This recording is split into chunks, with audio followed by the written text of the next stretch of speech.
Good morning. This is John with IRS.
Hey, good morning. Yeah, this is John.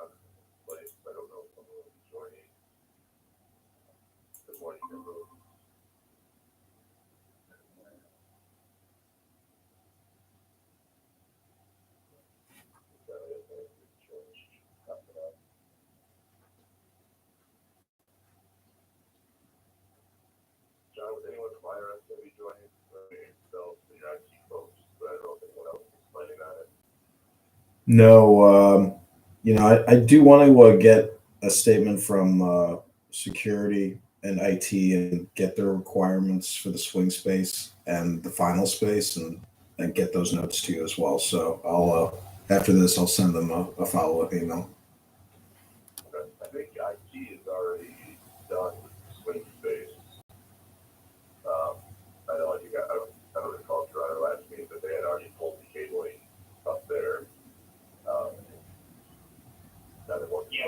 All we need is the fiber extended up to the second one.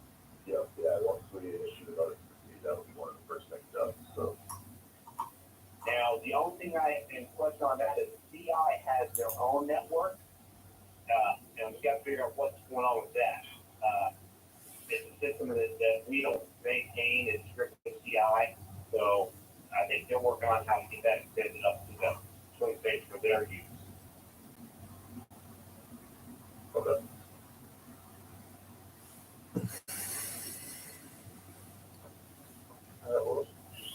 right into it. Barry should be joining here. I'll share my screen. I already both mentioned about the agenda, the middle law, and a revised schedule for it. You guys should have that in your inbox. So it's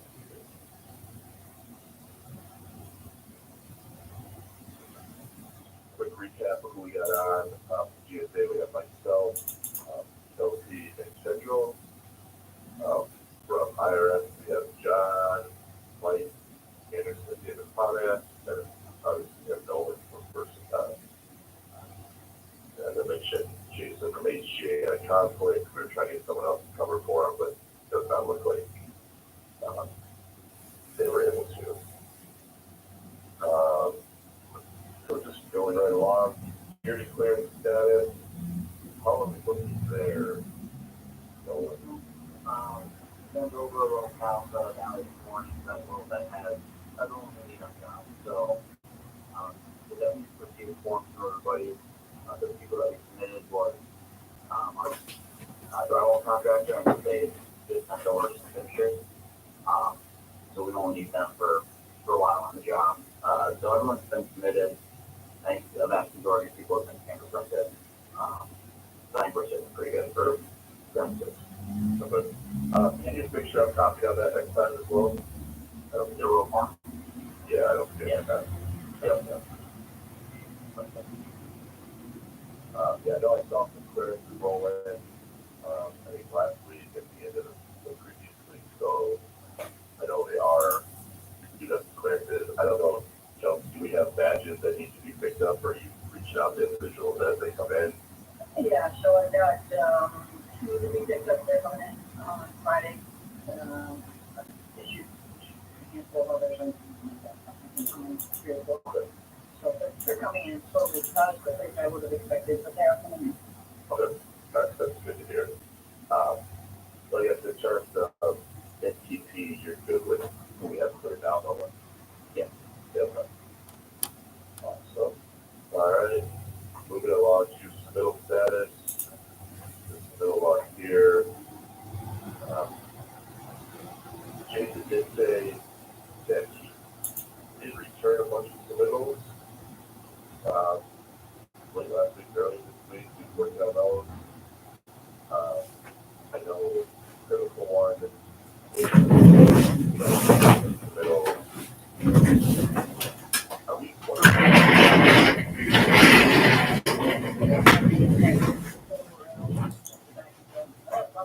I'm manager decides if this is okay. So I haven't, I need to take a look at it.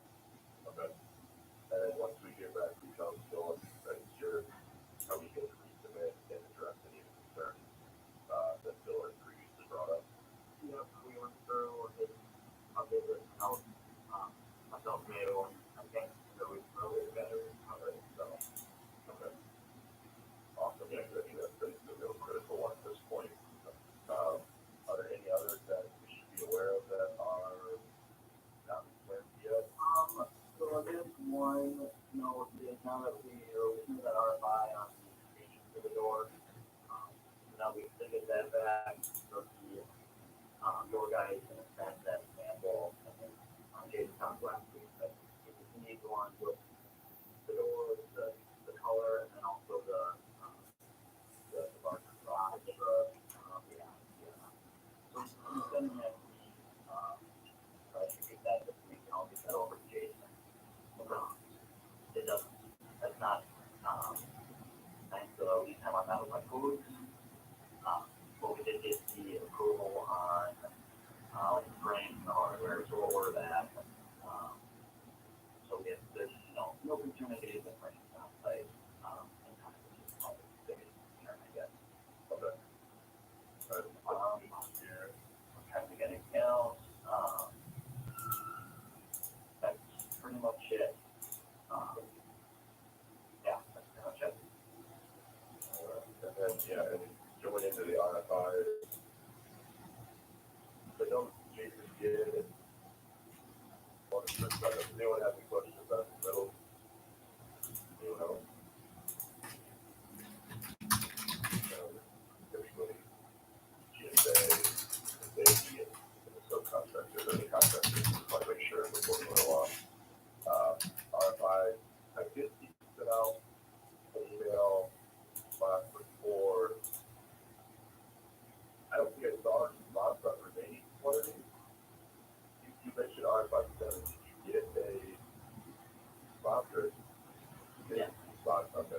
Yeah, but you I want to check on the book and my voltage and make sure that that's correct.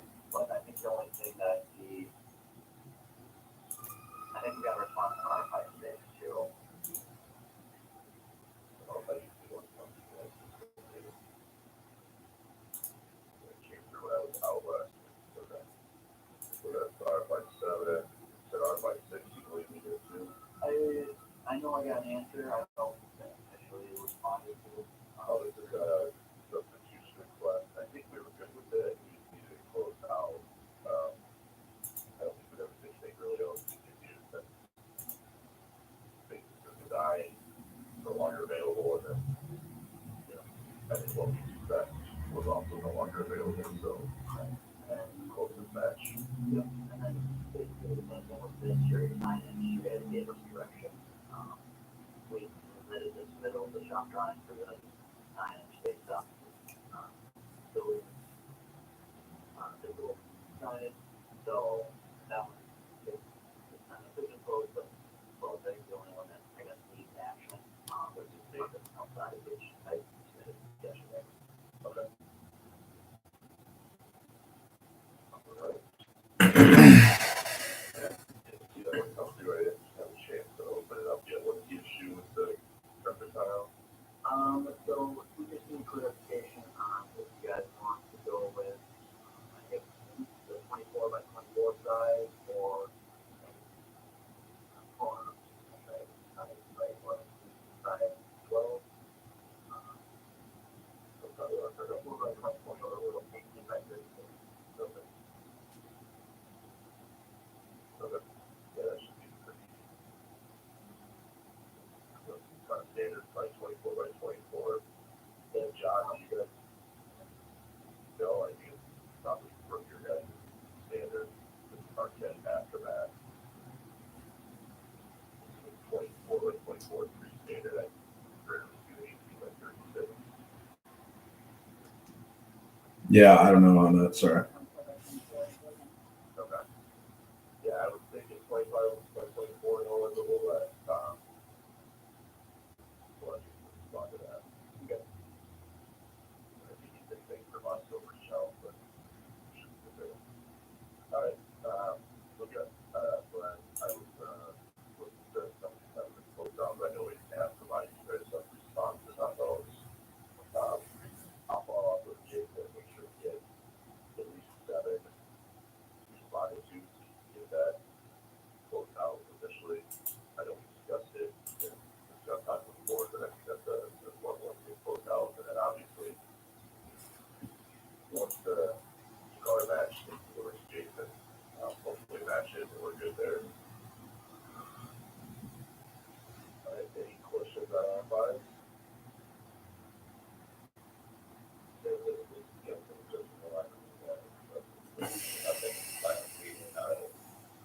Not sure what that was on the call. I think she mentioned just really confirmation that the substitution or something. But not sure if that was. Yeah, I can follow up with her on that. I don't know who she reached out to on that. Maybe someone in the store or I don't think Chelsea, you would provide that written documentation, would you? I'm not sure. Yeah, the steel tile, so building that design standard is no longer available. They called out a product that was supposed to be possible to the building design standard. That product is no longer available, so the substitution request is the closest to what those are. That is ready available. Yeah. I wasn't putting my computer together, so now we have to find out. Like you, right? Yep. Okay. Yeah. That's fine. All right, moving on to change order. Doesn't have anything to do with it. I don't think it's not.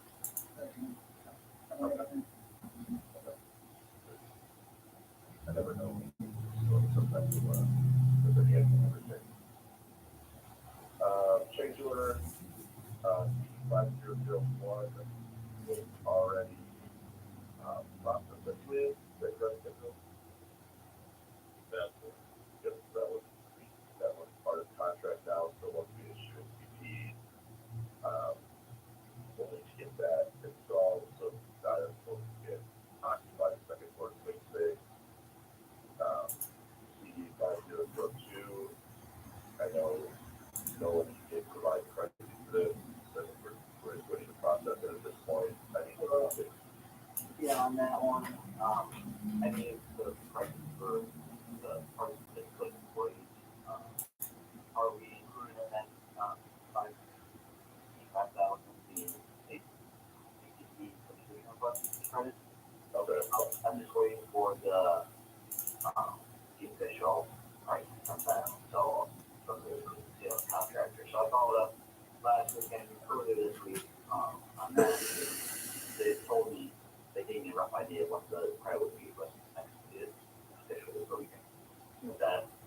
like get it in as soon as possible. But if we had this job, there's another job starting like a bit more.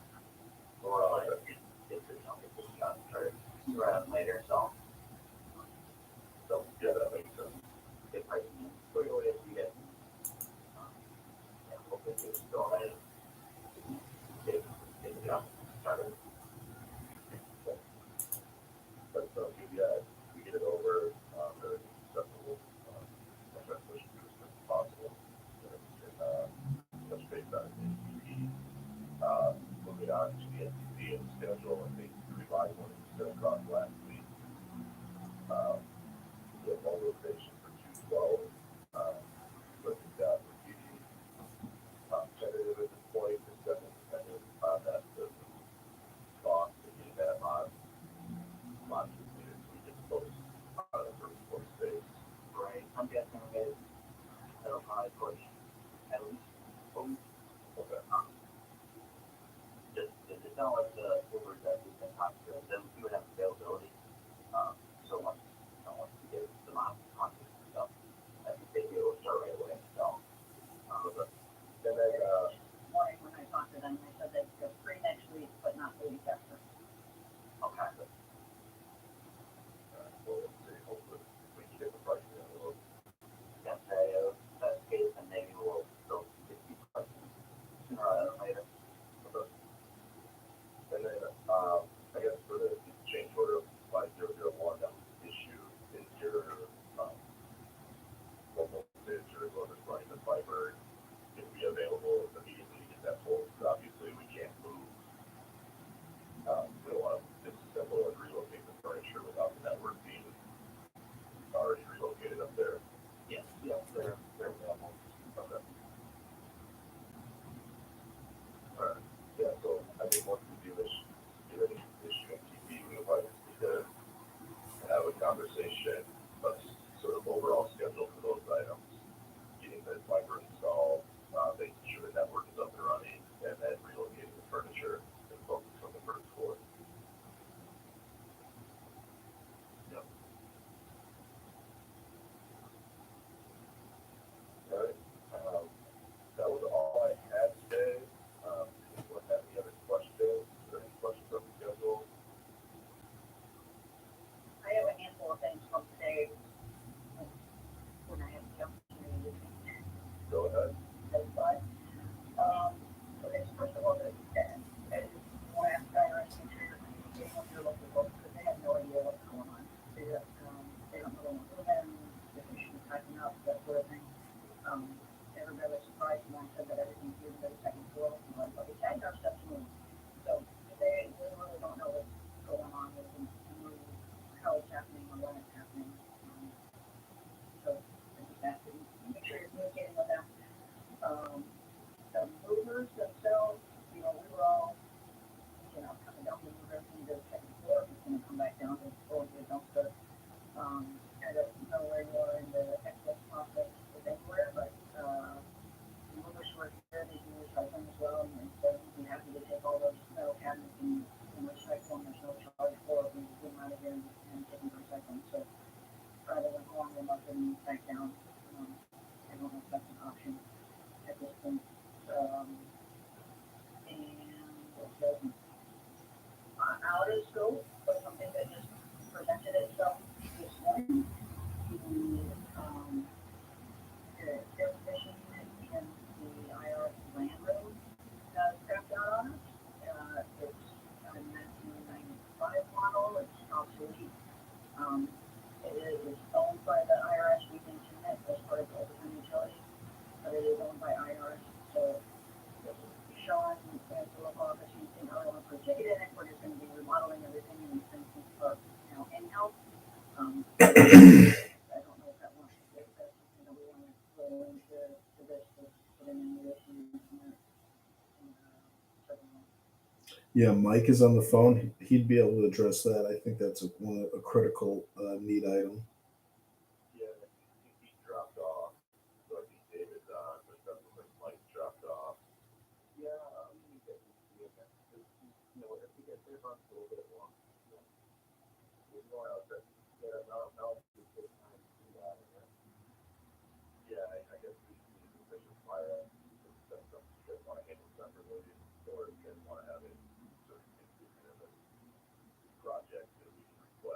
Yeah, I mean, throw it in the project, and then yeah. Are you able to do a site today, Kelsey? I am. Are you able to get in there and take a few pictures? Do you have any like basic model information on it? Sure do. Okay. Can you send it over to me, or that I can make touch base with Joel and Jason, just do a talk to just do a replacement. Yep. Hopefully we don't have to do too much work, and it's sort of a quick replacement that way. I'll have to get back to you about the excising of the furniture because we have this contract for furniture exchange program, and part of the exchange is they get to take the furniture. But it's possible if it's such a simple, excise that way that we can just remove it from our requisition. Yeah, the metal stuff in particular, the work where like we can do that stuff out of here, no problem. It's recycling, no charge to you. There's some other things like the copier, there's like a $7 charge for recycling that they just take it to recycling. So there was a bunch of stuff that they were happy to remove it, but I don't know where we are in the process and for just have to send it. But the metal in particular, they're like, it's free, they get to recycle. Okay, I'll definitely get back to you to find out what the approach is from our furniture procurement team. So as far as communicating with the local John, just want to give him an update that we're working on. I did, yeah, I did. I sent him an email this morning. They pinged me about the survey that the movers did. Okay, got it. John, so if you approve my manager, that's also that, we know what they're doing. Yeah, sure thing. Thank you. Anything else? That's it.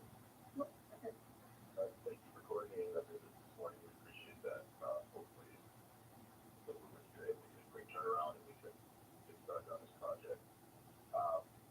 IRS, any questions? Any other questions from your side? Just so nothing, there's, you know, I see that with it. Once they like crew, what data we actually looking at, that's why we're going in, because what we special for what we.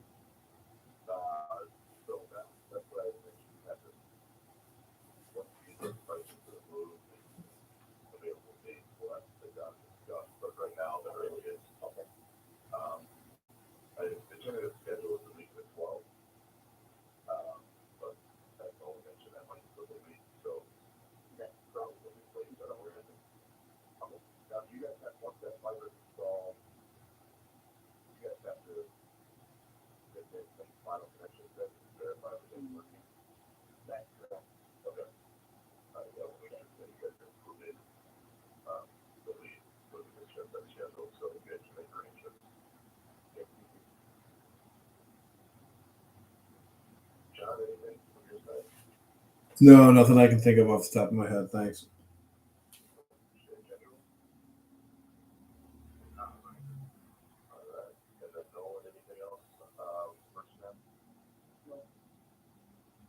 All right. Well, it's, hopefully we keep looking forward and we can be out to the public festival. Okay, sounds good. Questions in the meantime, feel free to reach out, give me a call, or send an email. I'll get back to you as soon as possible. Okay, thanks a lot. All right, we'll talk again. Right now, we have our next meeting scheduled for 2 weeks. But if you think that's enough, schedule-wise, we'll probably schedule one out if necessary. Thank you. Sounds good. Thanks. Have a great day, everybody.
Yeah.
Sometimes it turns off my mic, so I wanted to make sure that it's okay.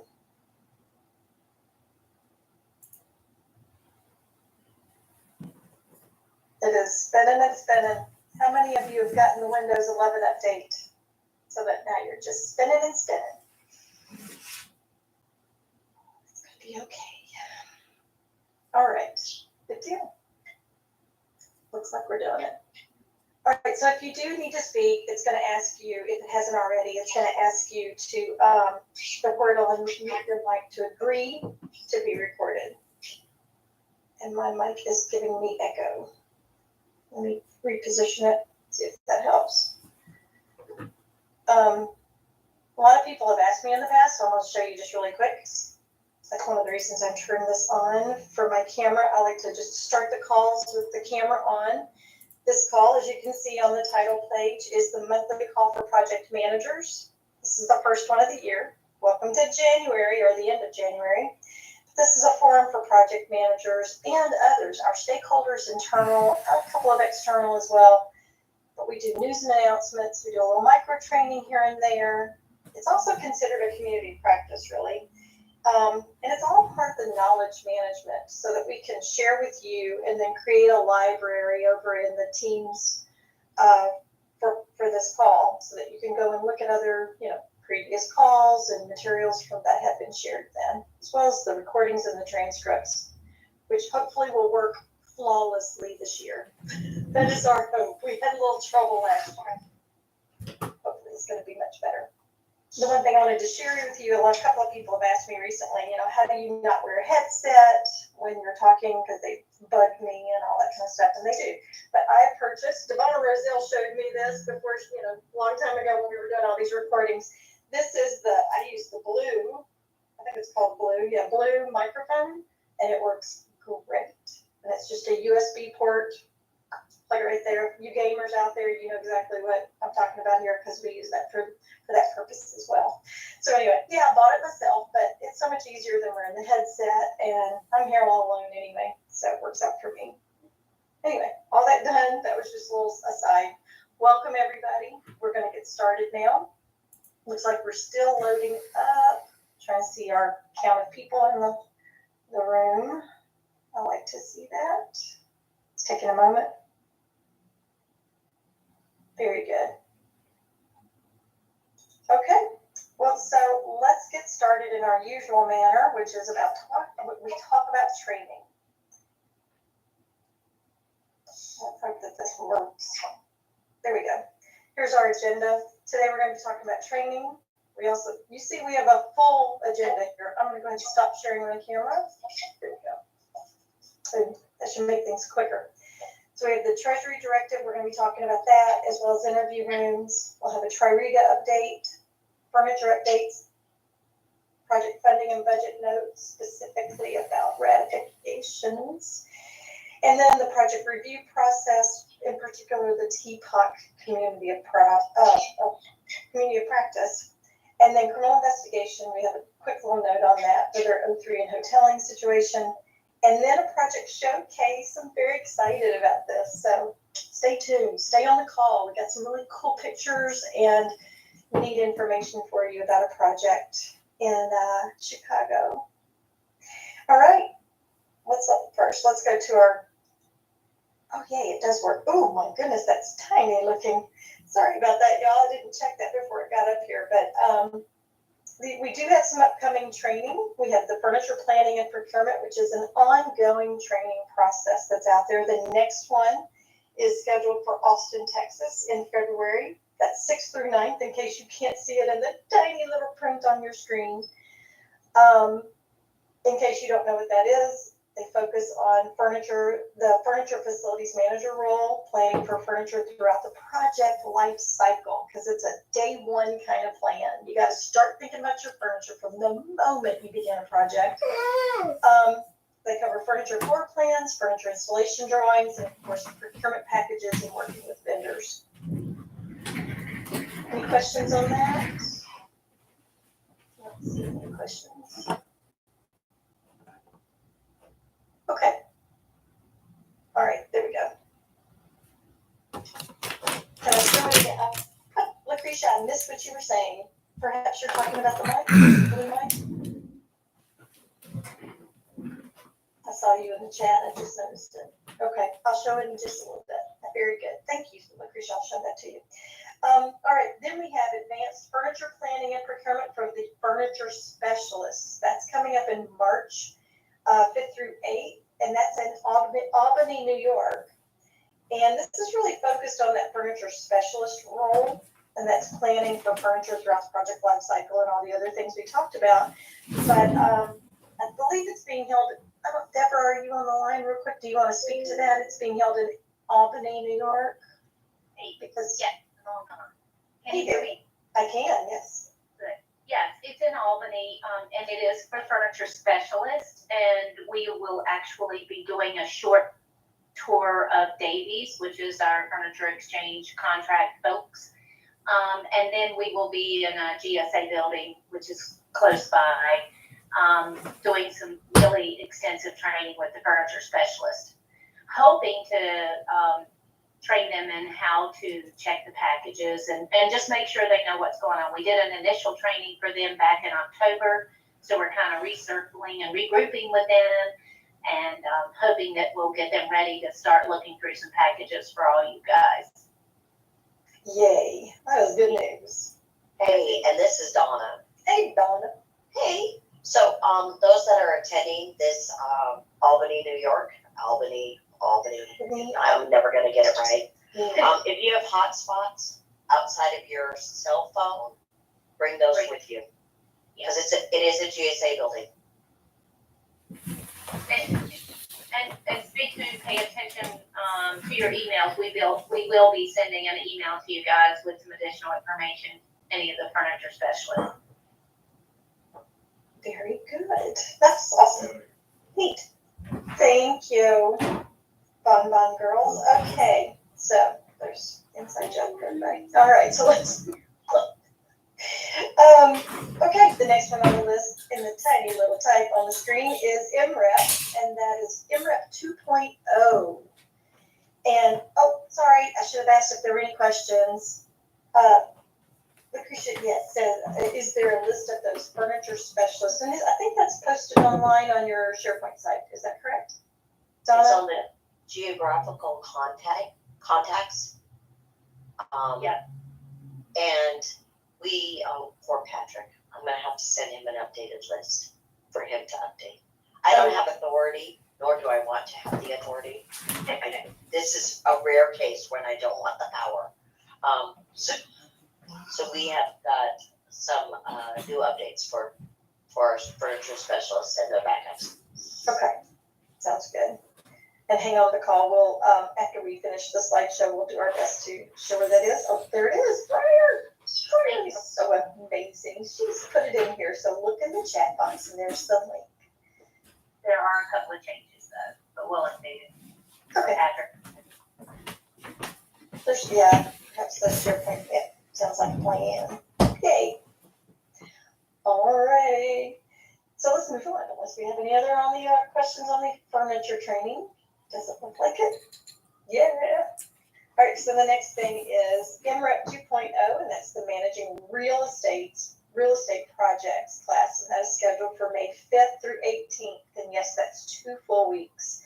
We're really increasing that duration to include STAR and MAPS because we want to make sure that it's a comprehensive course. As usual and as in the past, we are going to be having hands-on exercises to include analysis of data, to build a scope for as clear a storytelling as possible, and also talking about some things that we don't get to go into or haven't been able to go into in the past, which is change management, stakeholder management, all of those kinds of things. We'll be playing around with the action plan templates. We'll be making sure you understand how to use STAR. We'll be making all that happen inside of there and even looking to the future to, what kind of future changes may be happening with all of that. We're also going to have some role play presentations and meetings. Yes, you will be asked to participate in role play. That's part of it. Practice is an important part of being a project manager. Practicing how you're presenting your materials, practicing how you're talking to your customers and stakeholders, holding team meeting practice sessions, all of that. And then expanded lease and OA segments is something we're wanting to incorporate into this next session. And of course, creating space requests and PORs, program of requirements packages. That's what the POR stands for. Reviewing the OA. Can somebody put in our text chat what the OA is? What does that stand for? It's competition. Who can do it first? Come on. Who is it? Who's going to text chat what that is? It's going to be OA. What does the OA stand for? Yeah, you did, Norma. All right, Norma got it. Very good. It's the occupancy agreement. Way to go, Norma. Norma. Okay. She was quickest of the keyboard. All right. And then we're also working with GSA and the lessor. Back to dude. Nick. That's fine. All right. So anyway, and then moving on, see, this is the size of text I thought it was in. This is much easier to read. Then we also have NeoCon, which is in June. That's always in the middle of June, and it's at the Chicago Merchandise Mart. It is training. Oh, Sabrina asked a question. Where is MREP? You know, you asked me that last time, and now I can't remember. I still don't remember. No. Okay, I'm going to find out. I will let you know while someone else is talking. What's that? I think it's Ogden. Thank you so much. Yay. Thank you. I think it is Ogden. All right. NeoCon is held in Chicago each year. It is something we have now expanded. We've always had, it's been a fairly privileged group who could go to NeoCon. The people in Chicago, yeah, go ahead, it's free. But everyone else had to put in a request and justify why. And so we've tried to expand that, especially to our furniture specialists and to their alternates. But did you know you can actually request to go to NeoCon once you get a feeling of what it's all about and all of that? I think it's really helpful. We are focusing on those furniture specialists, those in the territory that are tasked with that job right now, just to get them accustomed to what they're looking for and to understand basically the industry of furniture. They often have seminars that are applicable to us as well. Design, architecture, innovation, all of those types of things. So we will do our best to, as soon as they publish those, really take a look at those and get everybody signed up for them. Okay, but there's a training opportunity. We meet and train for a short time, and then we go into NeoCon and explore and get exhausted and all of that. Okay. OPAD is Office Planning and Design is scheduled for August 5th through 16th. I think the first session is in Franklin, or this session is in Franklin, Tennessee, which is my POD, where I live here. Just make sure that you have the latest edition of AutoCAD. There's going to be some AutoCAD training. I don't have it listed here because I'm not aware of where they are. I don't know, Chuck, if you're on the call and you happen to have that list, we can add it to the slideshow, or if you could put it in the text chat, that would be helpful. Sorry, what were you looking for? The AutoCAD, there's like a bunch of different AutoCAD training. I know that is being developed or is being scheduled. If you have those dates or anything to share. Okay. Yeah, let me look for them. They're on the training calendar. That's a better idea. Let's just simply say it. The problem is you have to look for them. Okay. It's kind of difficult. I believe they're all beginner classes. Mm-hmm. And I believe they're scheduling them once a month for the next couple of months. So you'll have to talk to the training folks. Mm-hmm. Hold on here. Julie Romeo. Okay. Would be a great contact. They have to put in forms. They cost money, so they're virtual, but they still cost money for the contractor. So you have to put in form. They have a limited class size. I think it's no more than 10. Okay. So get your bids in early. Got it. Thank you. Very good. So I think that it's what we want to make sure that we, if you are wanting to attend office planning and design, you have got to have some AutoCAD skills. We cannot teach you AutoCAD. Can everybody repeat that back to me? No, don't do that. We have to have AutoCAD when you come in the room. We don't have time to teach you AutoCAD.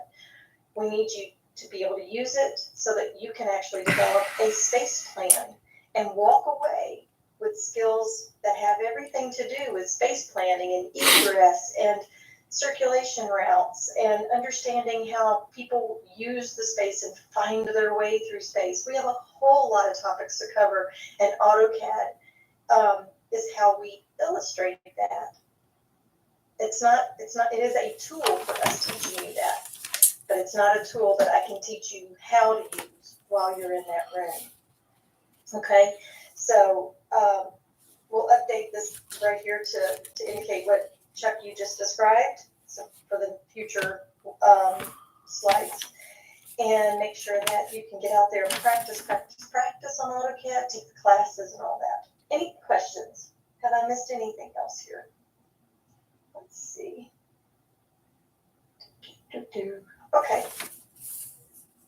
Looks like I'm good. And so I'm going to call out Morgan Johnson. If you were on the call, I haven't looked for you on the list, so hopefully you've had time to unmute and accept being recorded. Hey, Sandy, I'm here. Hey, Morgan. Yes, I can hear you. All right. Well, thanks for the time.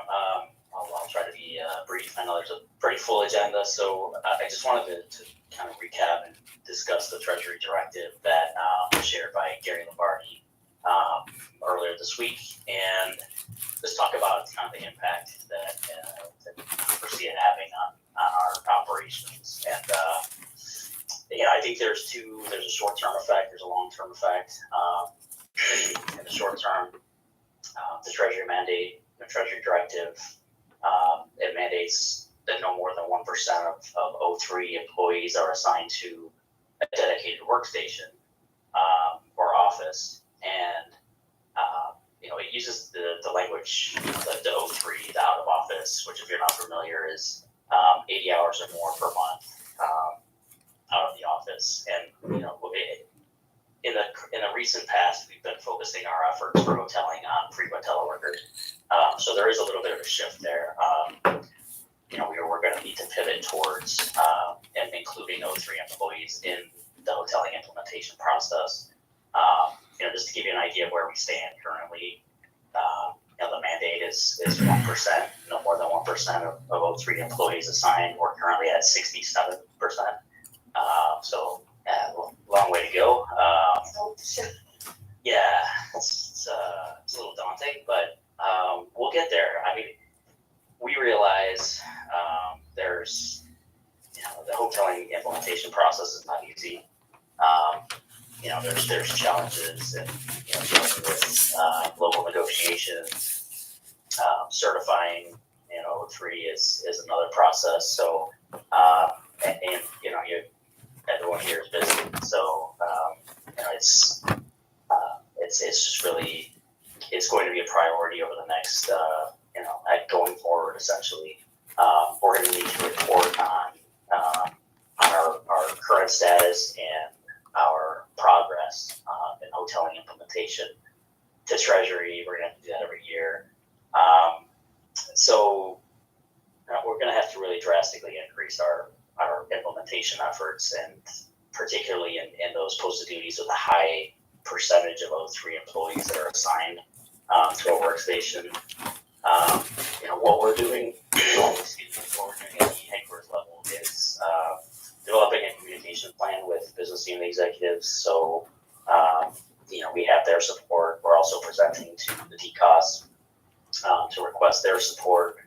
I think there's some challenges out there, and there's some conceptions abound in the national agreement that I think have kind of been a deterrent in some cases to implement hoteling in the past. I just wanted to kind of clarify. There are no triggering events for us to implement hoteling if we're doing so at a 3-to-1 ratio. There's a statement in the national agreement that talks about if management has decided to implement hoteling due to a restack, relocation. There's a number of different factors, but those factors only apply to implementing hoteling at a greater than 3-to-1 ratio.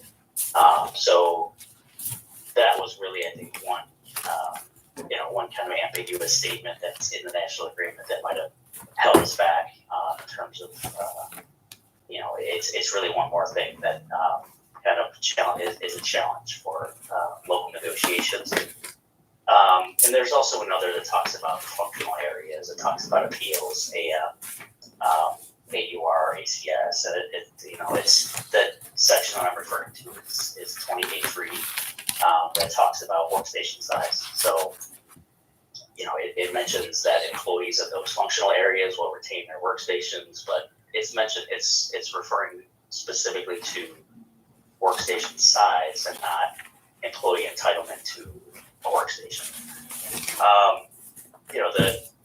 As I mentioned, the notification process with LR, we're working to streamline that a bit, and we're trying to get some more visibility on the status of some of those notifications that have been submitted. So, the last thing we're doing on hoteling, we're in the process of revising our reporting structure so that we are focusing on pointing out the O3 employees who are assigned to workstations as opposed to frequent teleworkers who are assigned to workstations to make it more clear in terms of the volumes of employees and not only for reporting but also to make it easier for the implementation process. The other component of the Treasury memo that is more of a long-term impact is the space utilization and occupancy. So the Treasury directive mandates 20% or lower vacancy rate in posted duties with 20 or more workstations or offices. We're currently at 48. So not quite as daunting as the hoteling metric, but still, considering the difficulty and challenges in reducing space, it's obviously extremely burdensome from a resource standpoint. It's also restricted in some cases based on finding marketable space. It's not always easy. So Real Property Management Branch and PMO, they're working to develop strategies for each of the locations that fit that criteria, and they'll be working with you all in operations to refine those strategies going forward. So, really our greatest opportunity to release space is going to be obviously in federally owned facilities. For leased space, it's going to be more of a focus on locations with more than 4 years remaining on a current lease. With a cancelable lease, there has to be a marketable block of space. So in a lot of cases, the strategy is going to be focused on planning to, if the vacancy rate is particularly high, then that strategy might be to wait out the lease and downsize to standard at that point in time, which would probably be a relocation. So, we're, like I said, they're still working on developing, strategies to take a look at where's the low-hanging fruit, first of all, and then what are the opportunities for the leased buildings down the road. So that was really all I wanted to discuss on the Treasury memo. Are there any questions? There was one question posted here. The question from Brian is, are the bonds, going to hold their employees to the agreement they signed for frequent telework, or is FMSS responsible to clean this up? That's part of that burden you were talking about, or the, And I think what Brian's probably referring to is, when are they going to release, unassign themselves from workstations, and I think there's not, that would be nice. And we're working on some messaging to encourage them to do that. I actually submitted an article last week to encourage, and it's unfortunate, but we have to use the word. It's kind of we can't require them to do it without implementing hoteling, which is just kind of I think it's kind of a shortcoming in the national agreement. So I think it would be obviously very save us a lot of effort if that were the case. But what we're hoping is to kind of get some small victories perhaps, and some of these communication efforts to let them to let them understand what the benefits are of self-releasing space as a frequent teleworker, and that I hope that will move the needle and start to have some of these folks release space without implementing hoteling. But I'm afraid in most cases it's probably going to require efforts on our part to actually do the implementations.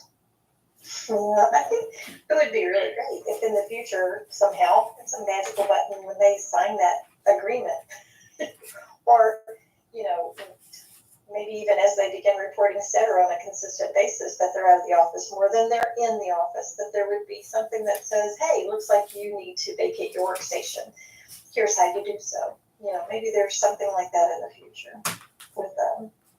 But, implementing hoteling though as a project essentially is something that, what it sounds like you're saying, we need to initiate those all across the nation, really looking at those things. Right. The agreement prohibits us from just telling folks you have to vacate. The language it requires local negotiation, and with that language in place, there's not really a whole lot we can do to just across the board just require or just systemically unassigned. But I agree, it would be obviously a lot better. Just looking at the comment, there are questions. There are a couple there. Yeah, Melissa asked a good question. Hiring plans, how does it calculate? How does it play into the calculation? I think it's a age-old question without really a great answer. I think it depends on how imminent the hiring is. If we're talking about a call site that has direct hiring authority, it's probably more probable that those hiring projections are actionable, as opposed to what we're used to seeing, which is revenue officer, revenue agent hiring plan, which says they're hiring 500, and they give us 120 PODs across the country where they plan to hire, and there's not a whole lot we can do with that. And we have been communicating with the hiring officials and business units to try to make their hiring projections more actionable, and helping us to understand where their hiring efforts are focused. Very good. Tanya's asking about specialty groups that includes appeals and call site employees that were previously not included in this, but they do have the ability to O3 now, to telework.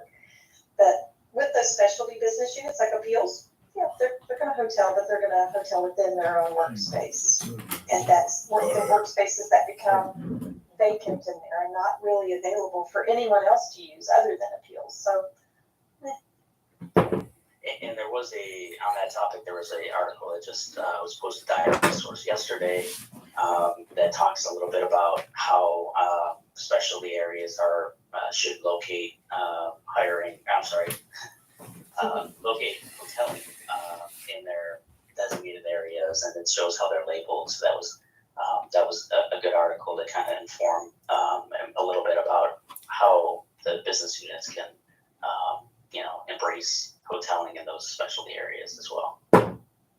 Exactly. And then Rob is just asking about, if we have executive buy-in, which, this letter, this policy, the directive is not directed to FMSS, it's directed to IRS. So that's who they're talking about throughout the whole thing. So, why should we have to encourage participation? I guess you've already kind of answered that, Morgan, but about the national agreement, but are they working on any kind of, more, what's the word? Application? So midterm bargaining is open. I don't think there's really enough progress to get an indication of how much relief there might be in those efforts. I think we should count on having to implement. I mean, it's going to require local negotiations for hoteling for the foreseeable future. There might be some small advances that are made.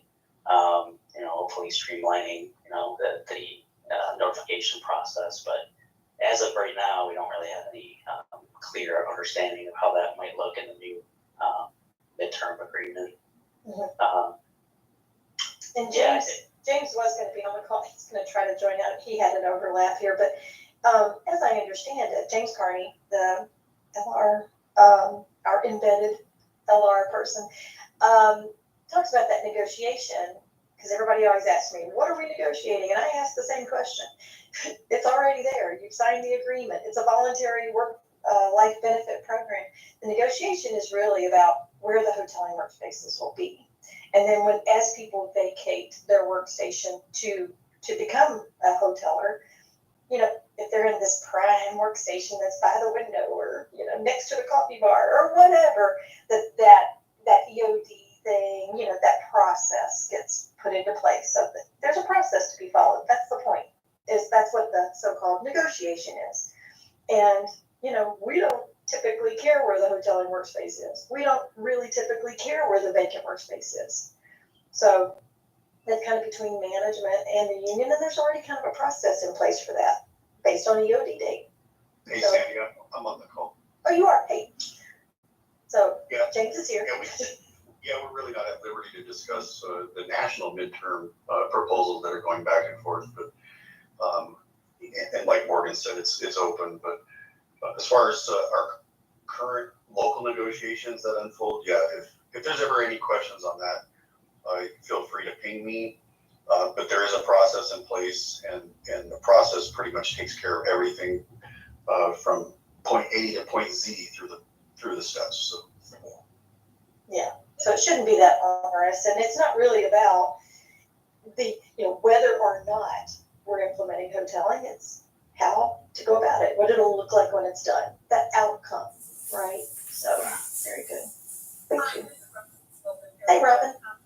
Hi, Tim. I know you can't discuss the negotiations, but one of my pet peeves, can you guys bring to the table, clean up the language around the file cabinets? I know the difference between, I know we have the telework cabinets which are different, and then I know we have the hotel file cabinets. And with the folks with the telework cabinets trying to bring their cabinet back into the POD when it's supposed to be at home, can you guys work on that and clean up that language? Because it's taking footprint space back out of our offices when we're trying to be more efficient with our office space. And before, the telework cabinets usually meant it's at their telework location, which is usually their residence. Now we can't make their telework location their residence, and the smart ones are finding loopholes or ways to say, I want this POD over here to be my alternate work site. And then the current POD, yes, they don't have a work space, but at the other one they do, and it gets all messy. So if some of that language can be cleaned up, that'd be great. That's just my wish list. That's all. No, I appreciate that. Article 54, while the negotiations are taking place, we can't discuss them, but I appreciate your thoughts and input. Very good. I have a hand raised. I can't say who it is, but who's got the, Robin, was that you raising your hand? No, it was already up. Sorry, folks, I probably missed that one. Is it on pause? When I heard it. Sorry, go ahead, Robin, my bad. No, I just heard James talking and just blurted it out. I blurted it out, so sorry if I stepped in line in front of folks waiting to see. That's okay. Hey, Nick, I see your hand now. Go ahead. Hey, so I know hoteling ends up taking a lot of time, and when we talk about that, I was actually wanting to go back to Melissa's point, asking about hiring numbers and how we can strategically plan. And I want to emphasize this for Ops West, for any PMs on the call. When you want to adjust strategy, when you want to negotiate strategy with portfolio to try and get that back up to chain of command, it's important that we use valid data on the hiring numbers. And as Mr. Johnson pointed out, that's very difficult to attain. So we can rely on the people report, which is often neglected by the business units. But what Mr. Mount is asking for is email from the business unit executive validating the space he's asked or she is asking for. It will help all of us out if we can get that. Depending on frontline managers for what they believe is going to happen, is not going to change strategy, and it's going to cause headaches up and down the chain of command. But if you can validate your hiring numbers as we plan to do these acquisitions and or stay in place, whatever direction we're going to go, validating the numbers you need with executive backing is going to get you where you want to go. That's a really good point, Nick. Yeah, there's not a whole lot we can do with a frontline manager or even like a territory manager in operation or in a business unit saying like, well, we're going to hire 20 people here because it's often I don't want to say that it's misleading, but generally their hiring plans they want to hire a particular number of employees, but the locations for in which those employees will be hired is often not understood until the applicants and candidates are interviewed and selected. So that's a good point. Very good. We have a few more questions here. So Tony's asking about the gray area here. About it seems kind of gray. Who's pushing this in the direction this directive? And so a follow-on question was Susan was saying, well, will the article or the memo, the communication or socialization of this be shared with the territories? Absolutely. That's as far as I understand. There should be kind of a concentrated effort that we're all going to be, going in on, right, Morgan? Yeah, the article will be posted to IRS Source, so it'll be posted and probably cascaded once it posts as well. I think Josie Scott does a good job in socializing any articles that we post on IRS Source. On the gray area, I'm just question. So in terms of contract language, managers are expected to participate in hoteling just the same as employees. So that's where establishing hoteling offices comes into play. We need to ensure that we have sufficient hoteling offices to accommodate hoteling managers. The desk sharing, as you can see through the directive language, desk sharing is not really. If we're just sticking to the language in the directive, desk sharing shouldn't be a thing anymore. We're talking about strictly hoteling participation if you're an O3 employee, and the directive even goes further to say that all business units participating in telework will have a hoteling policy and enforce it. So, so that really should eventually phase out the practice of desk sharing. But to go back to the question, I think managers should be included in hoteling implementation projects in the same manner as employees. I agree. Okay, gotcha. I think that in the socialization will keep everybody moving get everybody moving in the direction. If we have to implement projects, we will. Another question that Liz has here is, wanting to notify or check the status of people as early as possible in the planning, and I think you definitely check that. And as far as the certification process, that happening kind of later in the process, closer to design development, I think that's in the right place, because you don't want to check that too early and then not have good data. The sooner you're implementing is when you want to check that data. Does that make sense, Liz? Well, so what we did, because I'm part of the implementation at the Kansas City campus, and what we did was so far is, we walked around all these areas where we're thinking of putting new hoteling stations, because of course when we convert people to hoteling, we have to have hoteling stations put them in. And we're looking at desk spaces and just saying, okay, so GDI says Jenny Doe sits here, but the name tag says that John Smith sits there. If we find that, we are reaching out to people just to see who's really sitting in that chair. But what we really really wanted to do also was email managers and confirm so-and-so, it says they're a frequent teleworker, could you just confirm they are? And that's where we kind of got pushback that maybe we should hold off that until the business unit managers are notified, and then they can tell us whether the people really should be included as frequent teleworkers. Is that correct? Should we really be trying to validate that frequent telework status early on as well? No, I mean, it should be, we're able to see what type of agreement they have in the manager's library from a download that Setter offers us and provides to us. So we should be able to do that. The certification process, where we send that list to the manager and we say, hey, Jane appears to be a person who's out of the office more than Jane appears to be in the office. And, is this accurate still? Do they still have this situation? And if they usually will concur, yeah, they still have that agreement in place. Or, they, in fact, we're about to pull them back from this agreement, or there's been some other issue that we need to pull them off of this. So that needs to happen right before you're about to implement that validation, in my opinion. I don't think there's any reason to ask a manager for a certification just as a matter of course. We should be able to trust the data that's in there and that Setter's providing.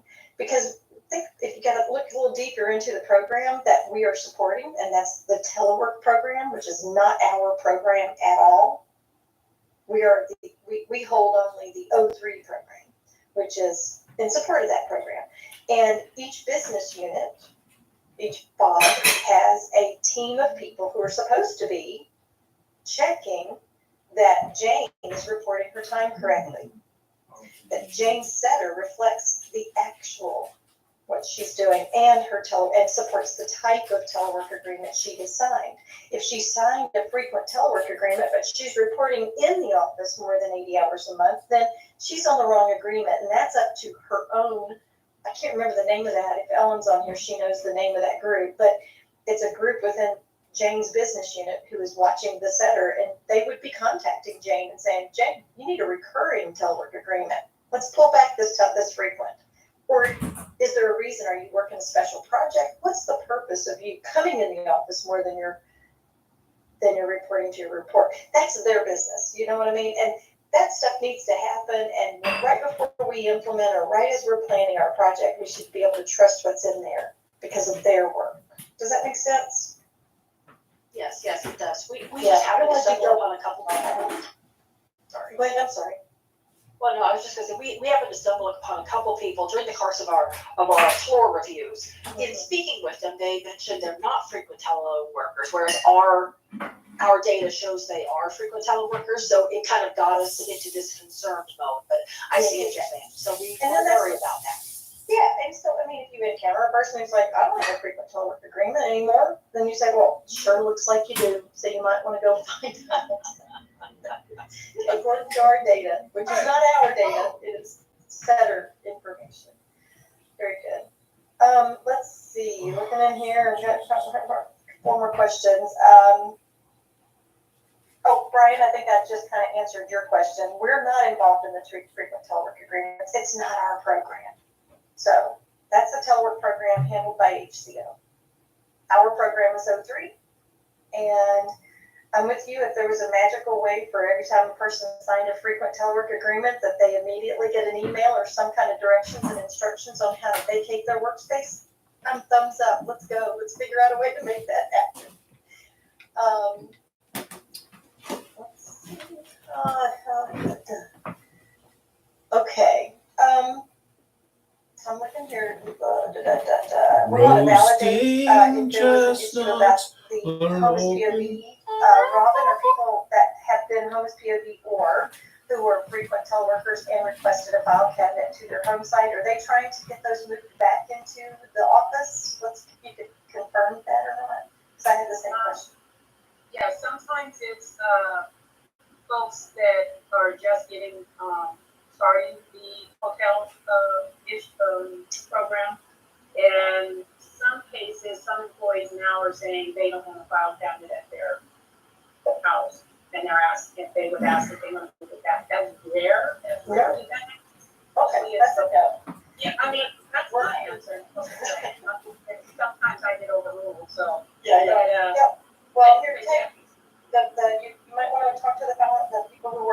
the telework file cabinet program. That was never part of the intention of providing the file cabinet. Once it's at their home, then we rarely will ever bring that back into the office. Yeah. Let's see here. Whoa, there's a lot of questions. Thanks, Morgan, making all these questions. Yeah. I mean, I can answer a few just off the cuff. Okay. The question on how to pull the center report, it's in the GI DE 306 report, which also shows the telework status. And reminder, the frequent telework status is a part of 03. So it's an either or. If they have a frequent telework agreement, they're automatically 03.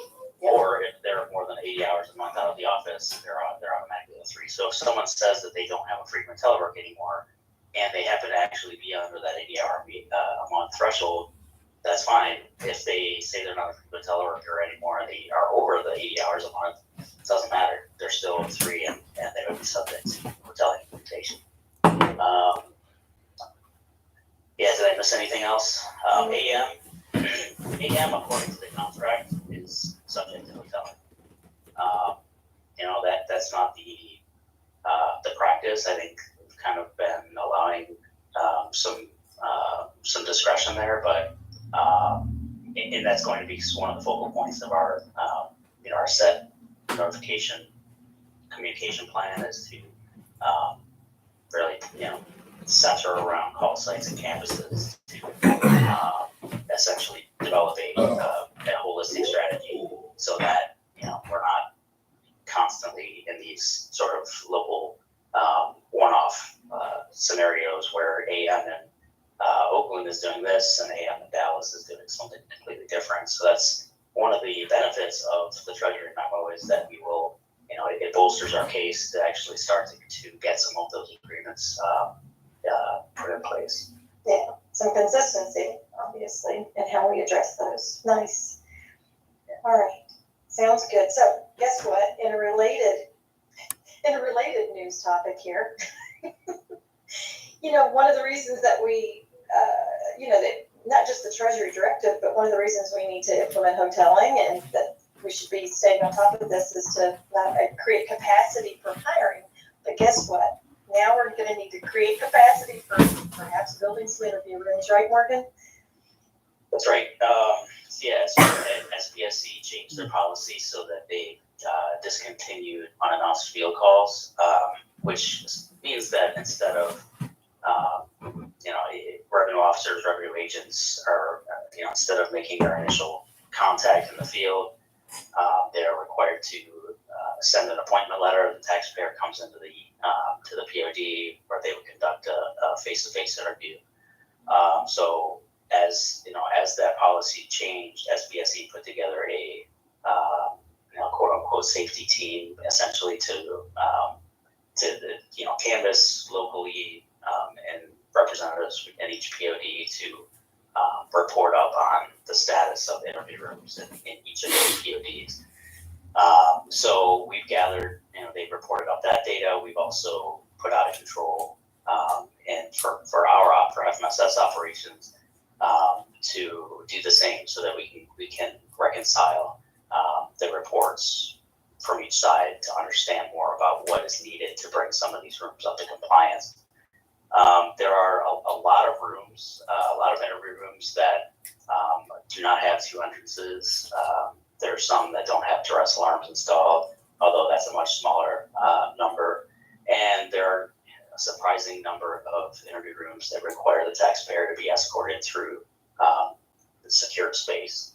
So what we have done is put together a report of non-compliant rooms and also a report of PODs that do not have a compliant interview room. So that report is on our data visualization site, and the area analysts have access to the backend data so that they can make updates and changes. But I would just encourage everyone to take a look at that report. If you have a POD that has rooms that are listed as non-compliant, I would just work with your leadership chain to develop a strategy so that we can start to bring some of these rooms in compliance. We've also changed some of the ratios in SRMs to provide for more interview rooms as relocations take place, and also to build out an interview room for whenever there's a relocation or a new office that comes online that has a general office employee, regardless of whether that employee is a revenue officer or revenue agent, and that prevents that revenue officer or revenue agent being reassigned to that POD down the road, and we would not have a compliant interview room to provide for that person. Yeah. And so that, like I said, that report is on the data visualization site. If you'd like to see it, I'd encourage you to do that. And then the area analysts are aware of this initiative, and have been working with PMO to start to reconcile that data and put together some solutions.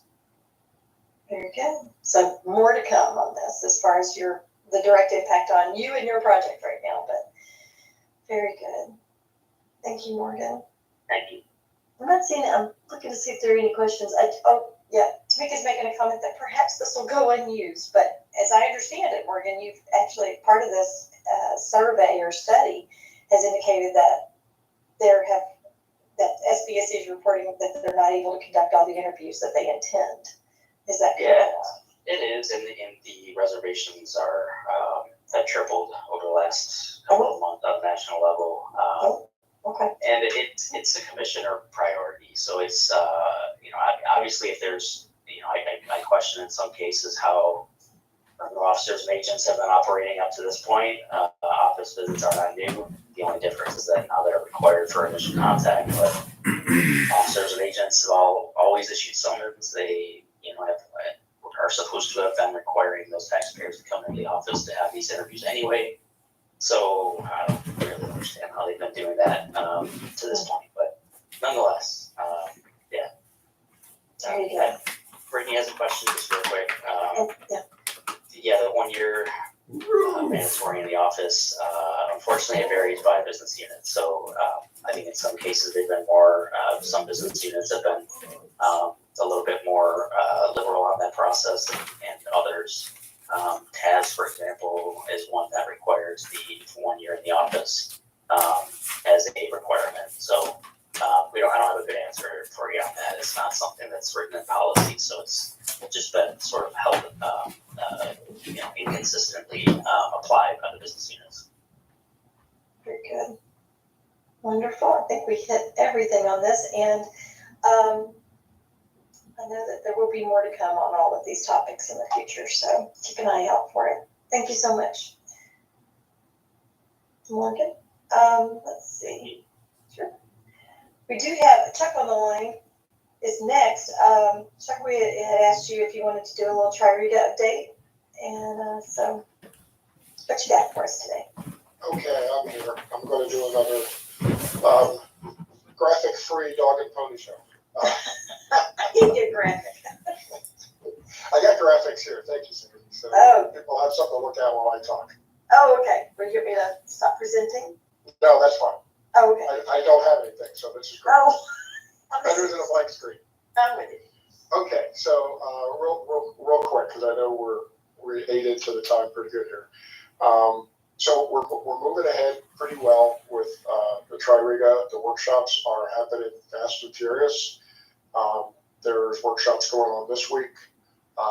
Just to update, next week we are going to be having the all important capital projects workshop, and that is scheduled for 2 weeks because capital projects, as we all know, is so simple. So that gets its own 2 week slot. And then after that, we're going to have a week of physical security. Those folks have some special stuff that they have to deal with, and so we're going to take care of them. And then after that will be building ops, or building delegation, or whatever we're going to call that. So those groups. So that we're coming to the tail end of the initial workshops with that. That's not to say you'll never hear from IBM again, but they'll have testing going on. I believe there's actually testing going on as I speak with some things that are ready from previous workshops, and that's the way it's kind of structured with what we're doing here. The way they're running the project. They have the workshops for initial requirements gathering, what do we need it to do, and then as different things come available, they'll be put in what they call a sprint, where they'll be testing the different user stories, and it may be a mix of different work groups. So if you get called, if you're in the workshop groups of anything, you may be notified that there's a sprint testing happening, and it may be testing with some other things that are in a different workshop. So just bear with that, because they want to test them as soon as you're done, rather than waiting to group them together. So we started off a little slow, but we hit the ground running now, and we're moving pretty quick. I'm not going to give any dates out because we're still in the process of jockeying some of them around. But again, keep your eyes on summertime for things actually happening, and training is going to be the next big thing for scheduling, and it will happen. We're trying to get it to happen as close as possible to the go live date, and at the same time we need to accommodate all the different groups and everything. So we may be asking people and programs and other entities to maybe move around some training or some CPEs to accommodate the Tririga training, in order so that when you guys start using Tririga, you won't have had training 4 months ago and have forgotten half of what you heard. So we don't want that to happen. We're trying to get as much of it as we can in person. But that's also turning out to be a challenge. Also, spaces are booked, so that's another one. But I'm not going to get into all the weeds on that one. So it's coming along. I appreciate all the people that have been involved so far. Even if you're not in a group, I've gotten lots of emails and team chat things from people that I've brought back into the workshops or into our meetings that have been very good. So I appreciate it. Don't stop. You can talk to any of us, myself, Bonnie Green, Justin Bishop, Al Durant, we're the core team, as well as Jeff Teskey. So if you have something you're really curious about, or you have an idea, go ahead and let us know. I did wanted to bring up some real quick stuff where the Tririga is going to impact some of the issues that you've just been talking about. Okay. So I thought, so in no particular order, especially group hoteling. Tririga is aware of this. We've been working with IBM. They have a method whereby this will not become a huge headache that we have now. Just as an example, we're not exactly sure how they're going to implement it yet. There's a couple different paths they could take. So that's going to be, we'll figure that out as we go. But as an example, if there's a specialty group that has hoteling, for instance, let me use appeals as an example. Okay, so appeals will have a group of workstations set up for hoteling. When someone goes into that building to look for hoteling workstations, if they're not a member of appeals, they won't even see those hoteling workstations to try to book them. They just won't show up. Right. Good deal. Yeah, so we're gonna implement something along those lines. So it should, and that's not so much for FMSS, although it does help us out. What it will do is it will make those specialty business units and groups feel much better about having hoteling, because they're not going to worry about other people booking their workstations and having the headaches of them showing up and trying to get entry into their area. We've had all kinds of anecdotal stories about that happening, and where the various different security and checks and balances have failed. So hopefully we will greatly minimize that type of stuff. So that should be a plus when we go live. I just wanted to bring into the pain that everyone's feeling with the telework and the center data.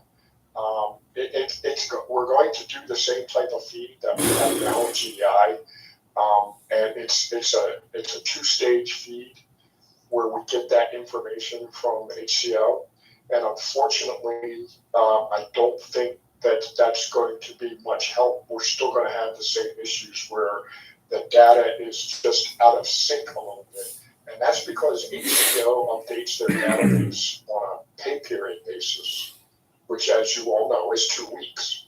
So and then that feeds the CAD's database, corporate authoritative directory services. And then that feeds currently, right now, GDI, but eventually it will be feeding Tri-Riga. So we've always had this issue, and we're probably going to, is that some of the data from HCO, like telework agreement, like the center data, is always going to be at least 2 weeks behind what the current data is. So that is where some of the disconnects come in. So just keep that in mind, because you're going to have to deal with that, and that's not going to go away. Tri-Riga is not going to fix that. And the other thing I wanted to bring up real quick is just kind of a heads up. We will be upgrading to a newer version of AutoCAD in the summer. I'm going to try my best to coordinate that with the Tri-Riga Go Live. I can't promise nothing, but that's our plan. The problem, why it may be later than, it can't be earlier than Go Live, because the new version of AutoCAD that we have to upgrade to is incompatible with our current GDI. So if we upgrade too soon, then there will be no floor plan changes until we switch over. And depending on what that is, if it's a week, maybe not such a bad thing, and we can live with that. If it's a month or 2 or 3, then that's going to be a problem. So I'm going to try to coordinate that, but I want to get it approved. So the approval may happen, but the rollout for the that is not going to happen until Tri-Riga goes live. So just keep your eyes peeled for that, and I'll be putting out information to let everyone know what's going on with that. So I have not been looking at the chat. Do we have any? Well, we don't have chat, but we do have Tanya has raised her hand, and then Deborah after Tanya. Okay. So Tanya? Yes, good morning. Or afternoon now. So I want to go back to what you were saying about the specialty areas having, if you're a specialty person, wanting to see the hoteling come up. We have had problems with non-managers or non-executives in executive space. We've encountered some contractors looking in executive space. Will that be something that Tri-Riga will be able to do also, to limit it to those who are managers or executives only being able to reserve those offices? You know what? I don't know that answer. I don't believe that has come up in our discussions with the hotel.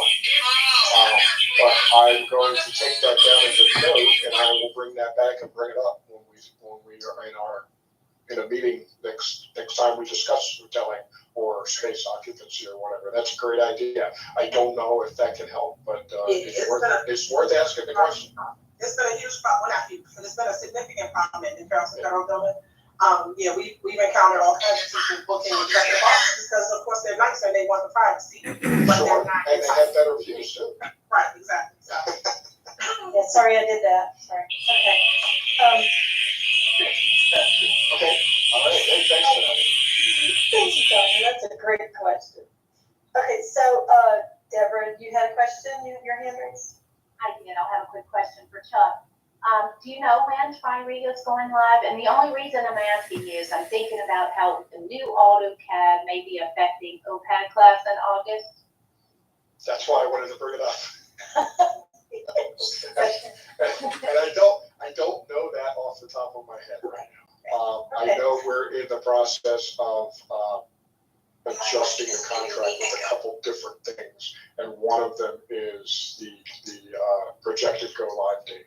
but I don't know, at this point what that answer is. Okay, So, no, I can't tell you.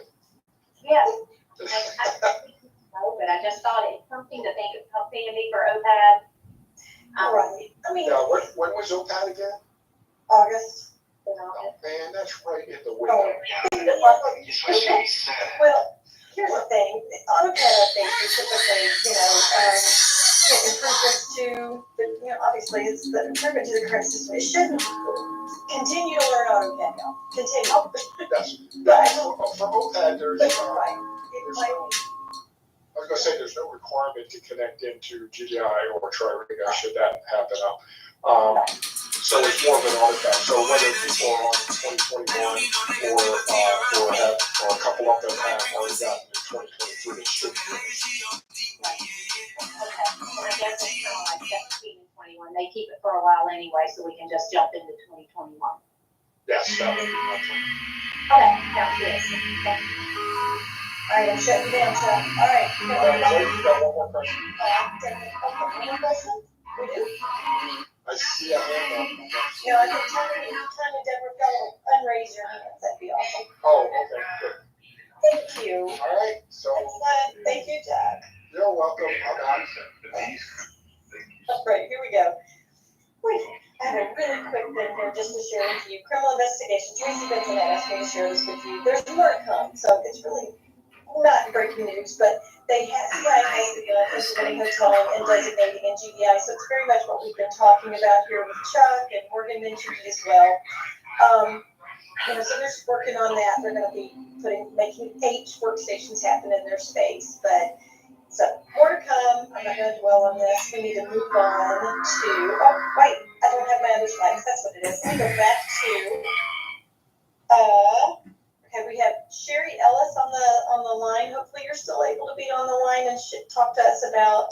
I'm going all the way back to our agenda. All right, there you are. Hey, Sherry.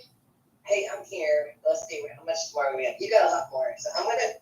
This is gonna be the first time a Southern girl is gonna speak this fast. Okay. You can do it. We've got 20 minutes, so I think they'll like 20 more minutes, so we're good. Okay. All right. How's everybody today? I'm gonna talk about. Make sure I get this right. I'm talking about unauthorized commitments. Shoot. Start slideshow. Start my slideshow. So I'm talking, so you can hear me, right? We're going to talk about preventing ratifications. Just this week, we've had 6 that we're processing. One is for $48,000, one's for $14,000, and one's for $10,000. These are really big deals. Basically, we're going to talk about people that don't have you're not authorized to bind the government into contracts, and that's what preventing a ratification is. It's unauthorized commitments. Okay. So what is it? It's just you don't have authorization to buy things. Is the easiest way to say it without just certain people in the federal government and IRS. It's either a card holder, a procurement person, or a somebody that has a BPA caller. Those are the only people that are actually authorized to bind and obligate on behalf of the federal government. And so this is the list. So and then even then we have limits for our purchase card holders. So within the FMSS, the only people that can actually enter into a contract would be our purchase card holders. Okay, so that would be anybody that actually has the credit card. If you're a project manager and you don't have a credit card, then you cannot authorize any work to be done, any goods to be bought. You can't. You have to go through a process. It all has to go through PPS, that's a procurement for public sector. Everything has to go through there, and it has to be awarded. We're having a lot of people that maybe they put their shopping cart in and then they just forgot about it, and they're like, well, I put in the market research, I put in the information, and they thought, well, that's enough, and that's not enough. The actual contracting officer has to give you a contract. It's a piece of paper, and they will give it to you, and they send it to the vendor, and they say, this is what you're able to do, and this is the amount. And sometimes you may send stuff into to procurement, and it's not actually the vendor that you think it's going to be. So how do we prevent it, or how and when does it occur? These are the most common. It's either an intentional request to ask the vendor for services, or unintentional, without having the authorization of a credit card. Telling a vendor to proceed prior to issuance of the contract or a purchase order award. A submission of a shopping cart after the vendor has provided services. Make sure you know what your cardholder limits are if you are a cardholder. So it's $2,000 for construction, $2,500 for services, and $10,000 for goods. When reaching out to a vendor, make sure that you're telling them that you're just on market research, or you're just, if it's for purchase cards, make sure you're just trying to get some quotes out there. This is not an ask for services. We've had that happen several times, and the contracting official has to contact them. When attempting to use a purchase card, make sure to confirm with the contractor that they do actually use a card, accept cards prior to the purchase. That would be considered something that would be an authorized commitment. And be familiar with and adhere to all your procurement times. A lot of times people will go, "Oh, it's an emergency though, because my project." I've had territory section chiefs say, "Well, we couldn't just stop this project. It had to get going because we had to move out of this and we had to move out of that." And I understand that, but you have to remember, this is taxpayer dollars, and we're the IRS, so we're held to a much higher standard than even any of the other government agencies. Make sure you're submitting your shopping carts timely. If you know that you've got $1 million contract that has to go to procurement, don't think that it's going to happen in 30 days. It just doesn't. You know what the times are. We give you those times. Felicia actually puts it on every distribution that says this is the time frames for procurement. And it's not going to go any faster. We've had people buy things on a restricted purchase list, and then try to use a purchase card to do that. Our plan managers are fairly good at knowing the restricted purchase list, and we try to help you guys and kick it back. I know you've all had rejections, and that's exactly why we try to do that, because if you're trying to buy Kleenexes or tissues, that's a personal item. We can't buy that. That's on the restricted purchase list. We just can't buy it. If it is an expedite, there's a process in place. We have emergency procedures posted on our on the finance SharePoint site. Contact your management. They can contact Jackie, and we can give you some guidance, but you just can't do it. I've had people go, "Well, it was a water leak. We had to do something." You do have to do something, but you have to go through the right procedures. And don't request products or services without the proper authority. So a ratification is the actual act of, after you've accidentally bought something or intentionally bought something that you shouldn't have bought, is ratifying is a contract. You're going to ratify a contract. That is, it is done by the contracting officer. And they actually look at things, and not everything is actually ratifiable.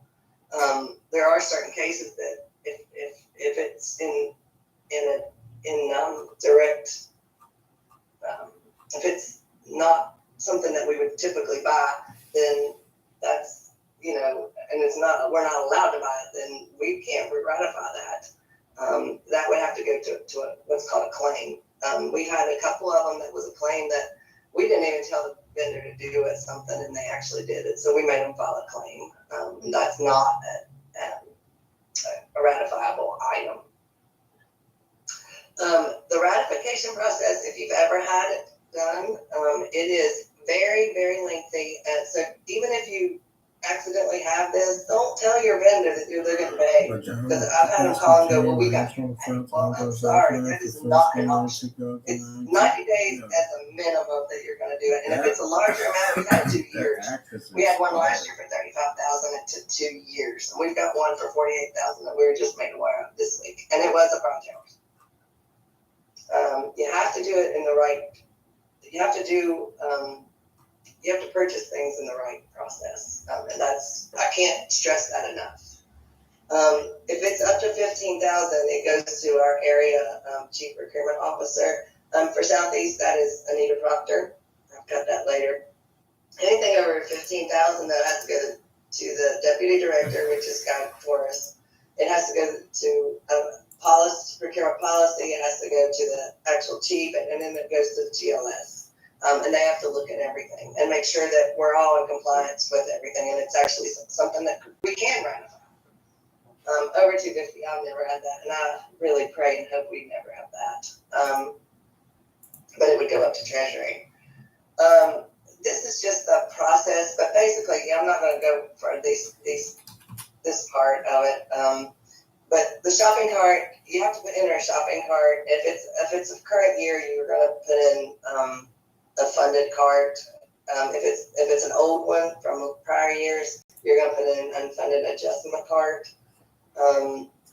You're going to send all of this information has to go with it. Any email correspondence, invoices, the actual SF-1030, that is an actual memo that has to be sent from your territory manager at a minimum. It all has to be attached to this. It's not something this is a lot of work. I'm just going to tell you. Anybody that's had one before can tell you this is a lot of work. And again, I think I told you earlier, it has to go to Anita Proctor. If it's under 15,000, over 15,000, it would go to Guy Torres, who is the OCP, deputy director for procurement.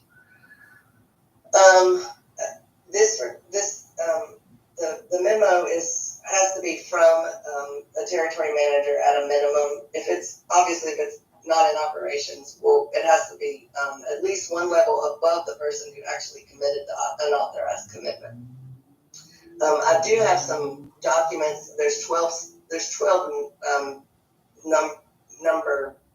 numbers in the memo that says, tell me about it. Was there money? Was there this? And I've got a detailed PowerPoint for you, the territory managers, to process this. And so you can have them reach out to me. I think Jackie's shared it with most people, and I know she has. She's shared it several times. So this is the one I want you to really hone in on. And I think we've told people this. We have a new area chief procurement officer, and I know for a fact that this is getting ready to happen. But unauthorized commitments are unlawful. You're not allowed to do it. It can be criminal if it's shown that you did it intentionally, or you did it with your uncle's side business. That can be criminal. It's very lengthy, but this is what I want to really hone in on. There is an option that you could be held personally liable for this payment to the vendor. The IRS does not have to do this. If they can show that you did this, it was your fault and your fault, they can hold you personally liable. I mean, we have one for $48,000. Could you imagine trying to pay $48,000? This is big. And I can't stress enough how important it is to do the processes in the right way. I know finance and budget. I know it's a lot more work, and it feels like a lot of paperwork, but there's a reason for these things. We've got a lot of clauses. We've got a lot of federal rules and regulations that we've got to follow. And you and I don't know the federal acquisition regulations as well as the CO. They do give us a little leeway with our card holders, but we've got to do better. We've had way too many of these. these are references. I do want to show you this quick reference guide that procurement has put out recently. They actually send it anytime you reach out to them about it. I've had them, and then it's a really good reference guide about what it is and how to do it and the processes. It's just a one-page quick reminder. But please be more vigilant about what we're buying and how we're buying, and making sure you need to look at your period of performances. Make sure you actually see the contract. If you don't have it, call me. I can get it for you. If you think it's there, or if you're in PPS and you're just not real good at it, call me. I will help you through it. I don't want to see somebody having to pay $48,000 when just because they're being neglectful or not paying attention. Any questions? I can't see the chat. Yeah. But look in here, let's see. They've asked if we can make sure that we have the slideshow, because I'm sure they're going to want to share it with their teams and their groups. Yeah, I did send it to you, and I did send it to you, and I'll also put it on our SharePoint site. Perfect. Very good. Gosh, I don't see any questions other than that, unless I'm missing them. Hey, Sandy, Jackie this has is her Jackie. hand up. Oh, Jackie, sorry. I do. I'm trying to be polite, Sandy. Can everybody hear me okay? Yes, we can hear you. Thank you. I just wanted to jump in. Sherry did a great job of kind of giving the background on this. And in all of the sessions that folks are attending, in training events, different things that the budget team is providing, they are reiterating this. And I have asked folks to, in any CPEs that we attend to this fiscal year, to make sure that we reiterate this, because I am rather alarmed at the number that we're seeing, especially to have the number that we have had over the last couple of weeks. And we had several last year. As Sherry mentioned, we had one that was in 30,000 range, and it took more than 2 years to get the vendor paid. And so it is very challenging, but one of the things that I've also asked the finance team to do is to kind of pull a report together so that I can report out to executive leadership monthly on these actions that the ratifications that we currently have, and what the status of those ratifications are. Because last year, Richard got involved in a couple of them for wanting to expedite payment, and as Sherry indicated, we have zero control over the expedite of the payment. There is a process. This is not procurement's primary function. Their primary function is to actually award contracts. So when someone is authorizing a vendor to perform services that has not been awarded a contract, this isn't their focus. So it does become a secondary duty. Although they do have a group that works this, it's not their primary function. And I do want to focus back on what Sherry indicated, that, in my career, I have not seen anyone held personally liable, but that doesn't mean it can't happen. That's why it's stated there that you could be held personally liable as well as criminally charged. So I guess my role today is kind of to, make sure that if you aren't sure, your best route is to say no until you can confirm that we do have a contract awarded. You can reach out to finance. We can look up the information for you. But it's part of our role to share this type of information in addition to protecting you in the job that you do on a day-to-day basis, because I know it's not easy. So use the resources that you have. Reach out to us. We'll do everything that we can to provide the support that we can. That's all I wanted to say. I just want to jump in. Thanks for the time. Oh, sure thing. I'm so glad that y'all presented this. I have had a ratification in the past, so in my younger days. So it's brutal. Very good. Thank you. I have a hand raised. John? If you want to unmute, it takes a... Hey, this is John. I just had a quick question about these FAR forms. If anybody ever reads it, it's about Section 889 in the CFR, this John McCain Defense Authorization Act, and getting this form signed by some of the requisition or purchases that I've had to make for motor pool vehicle and other requisitions. I just don't understand why Christie and procurement or finance needs this form when it has to do with video surveillance equipment and all this stuff, when most of these recs have absolutely, they're not even electronic. So I don't understand why we need So you're talking about a purchase card, the NDAA FAR form, which that's a little bit different than what we're talking about. But what that is the NDAA is National Defense Authorization Act was passed, and the Department of Treasury put out a Treasury directive that we were going to be more tight on how we buy things. So you have to go priority one is what that means. So and basically the reason we do that is because the Chinese government has been known to have there's espionage involved with the United States government. The reason we have to do that FAR form, we have to use GSA Advantage first. If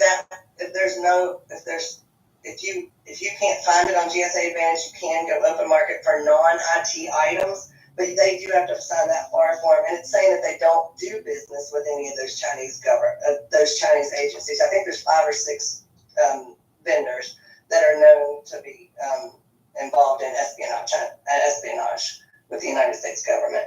And the reason, because I've had people go, well, I'm buying a cipher lock, it doesn't matter. Well, they might have their computer system may be on these one of these 5 or 6 vendors, and they can get information from that. So if they have anything to do with those 5 Chinese vendors, we can't do business with them, period. I mean, even if it's buying a cipher lock, because the vendor may know, hey, they bought cipher locks, and this is the kind of cipher locks, they could find out a lot of information from that. So that's why that's a Treasury directive, and we have no control over that. So you have to use GSA Advantage because those vendors have already been vetted through the SAM process. If that helps. Got it. Thanks. Very good. Okay. Excellent. Thank you so much, Sherry and Jackie. We appreciate you presenting this. Hopefully this will, socialize and get more information out there, and certainly give you a lot of phone calls there, Sherry, where people are going to be reaching out to you. Happy to help. Very good. Thank you so much. All right. Well, we're pretty much at the bottom of the hour. The only other, we had furniture. If you're still up here, Deb, if you don't mind jumping in here and let's hear what you have to say. I will. I'll talk very quickly because I know we have about a minute. I just want to double down on what Sherry was saying. We just had someone reach out to Davies and sent their whole statement of work, their RFQ, everything to them directly. Please do not send anything directly to furniture vendors unless you're saying you're doing market research. It has to go through Donna and I, and then through procurement, you have to create your shopping cart, and the contracting officer sends that information to the furniture dealer. Okay, the next thing is our chair BPA is almost exhausted. We are working on a new statement of work and meeting with procurement today regarding that. So if you have a chair package, please, unless it is related to a furniture package, please hold off on submitting it. Hopefully the new chair BPA will include disposal as well as an option for after hours and overtime delivery and installation. The FEP, Furniture Exchange Contract, is also almost exhausted, so we'll be working on a new contract for that one. Again, if it's not something that is related to an acquisition or a space reduction, hold off for a few minutes if you can. Reach out to Donna and I if you need to. And I said I'd be quick. It's 12:30. I'm gonna be done.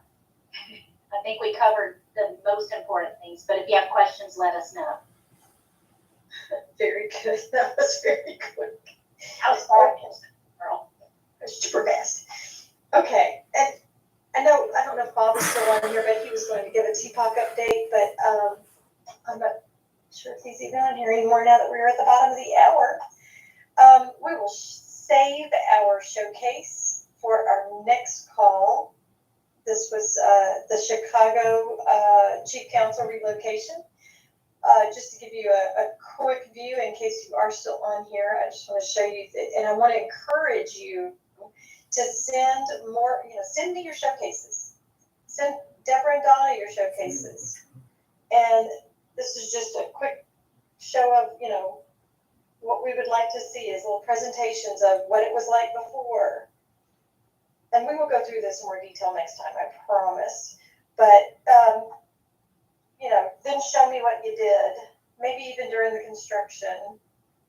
It is really moving slow. And then show us how it ends up. Authorization Act. So be sure if you're doing projects, you should be creating a portfolio for yourself.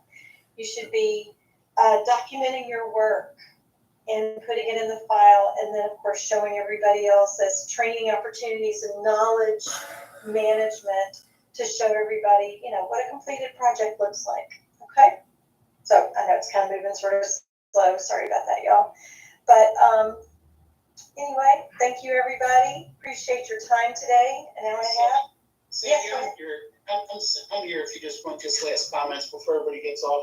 Yeah, let's do, Bob. I didn't know you were in here. I couldn't find you. No, all good. Just a plethora of information out there, gang, right? I just want to give a shout out to the Teapot community who stepped up and trying to do a better job in making sure that the project proposals are being prepared more thoroughly.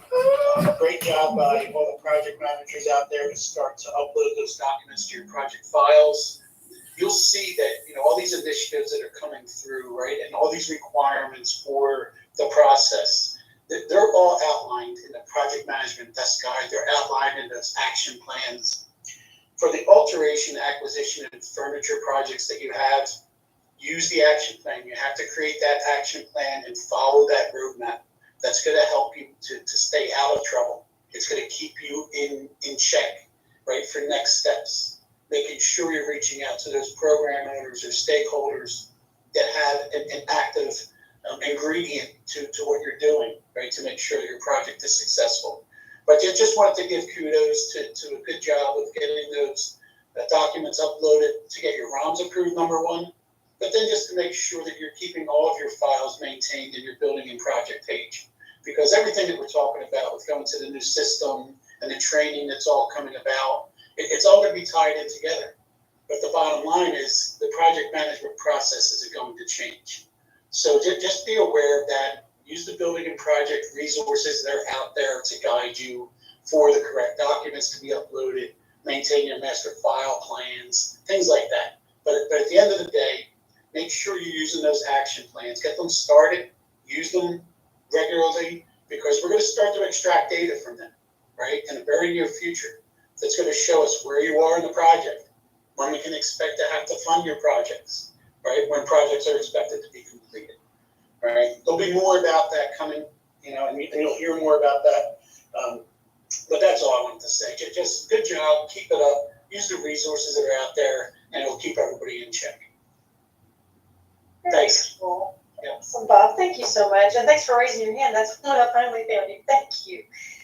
Very cool. Well, thanks everybody. A little bit over today, but I think it was so much good information. Appreciate everybody attending, and look forward to meeting with you at the end of next month.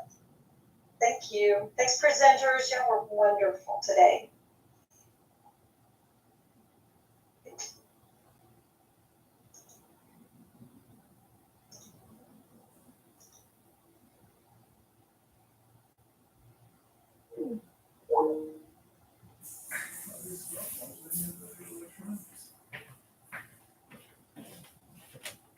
Negative. Sick of doing platforms.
Americans should not eat tinfoil or mercury. Please seek a doctor.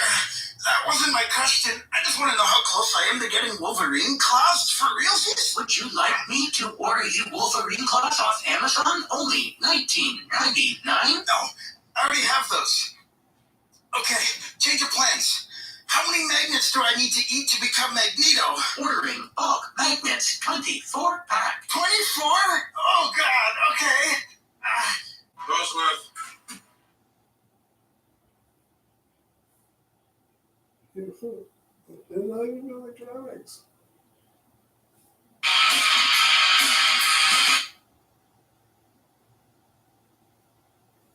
Yeah, we're gonna do all these far films, but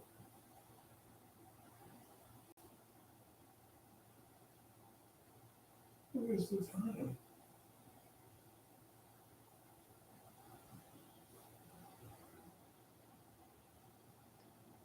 Chinese.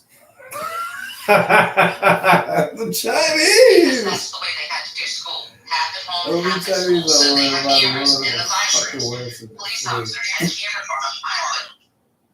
Right, but besides that, it doesn't take your time. So just imagine. Okay, this is a review of Francis Coppola's Cabernet Sauvignon from 2021. Obviously, I'm saying, Israel is not threatening anyone when they maintain their territorial integrity. They're simply working. It is not my responsibility. Then I begin. Yo, JP, get your ass over to Dubai. I need a haircut. I already got the plane ticket. Yo, I'm in Dubai. Come pick me up now.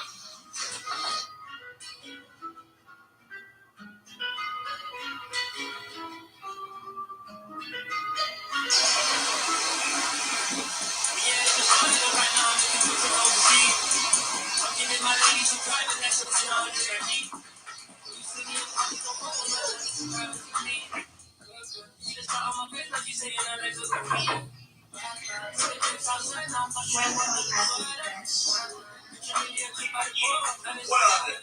Oh, yeah. I'm here for Savage. Urge. Got a visitor.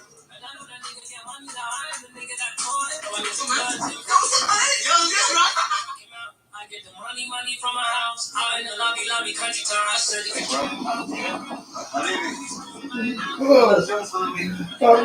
Habibi ball.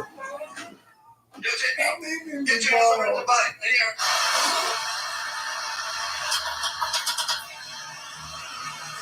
Freaking laser.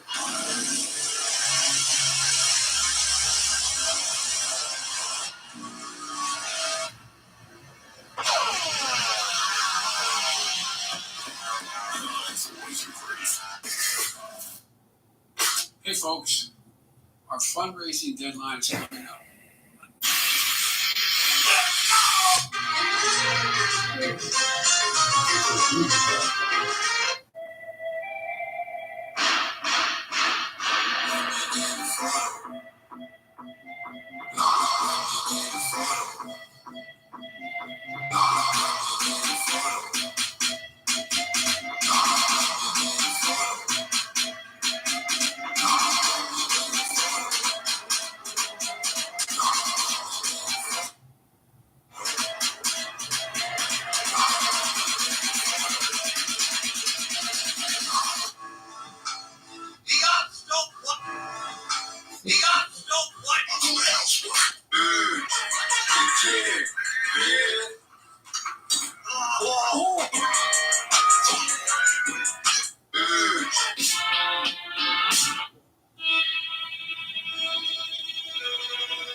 Which is mine. It's for lashes. One is for lotions. The alkaline. Alkaline. How do you get alkaline? I don't. Don't you know? It was in yesterday's lecture. I can't remember. I don't! Oh, you will look it up! You will not speak that honest mouth in my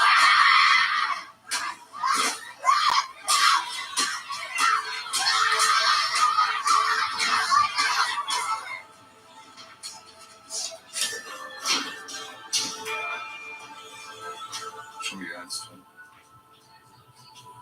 Look, this is a question you couldn't answer. Because you look so alkaline instead of alkali. Just get myself here. Would you place your hands on the desk, please? Would you recite 1 Corinthians chapter 13? No! I don't! Oh, you will look it up! What is life? That was good. Ooh, this is John McCabe, the Chinese. Oh, thank you. That was good. Thanks. Oh, thank you so much. That was good. Thank you.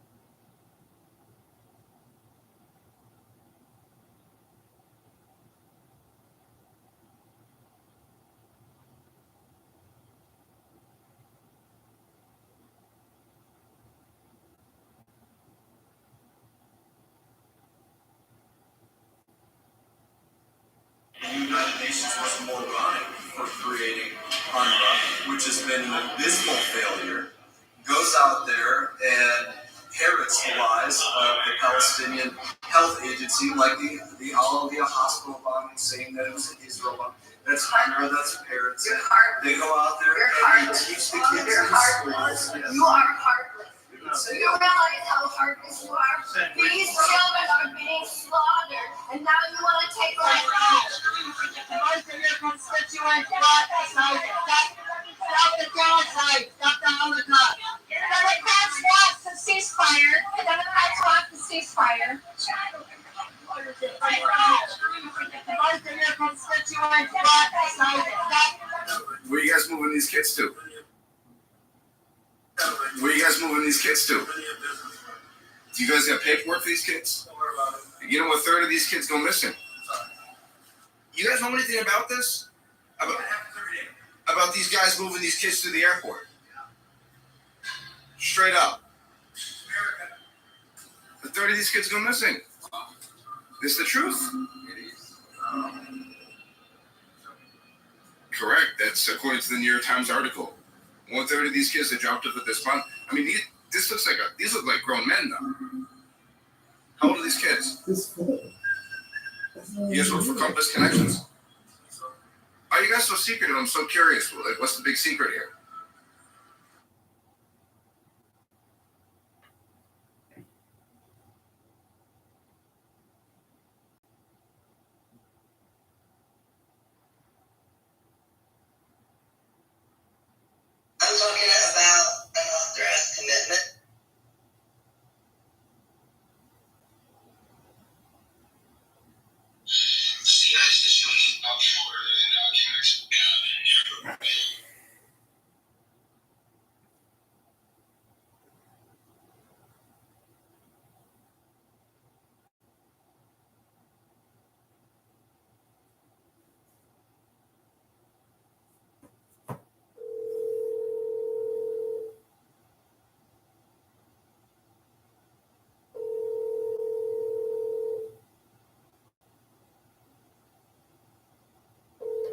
Michael, is you on, please? Yes.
Snap your W-2 and file your taxes 100% free with TurboTax Free Edition. Roughly 37% of tax.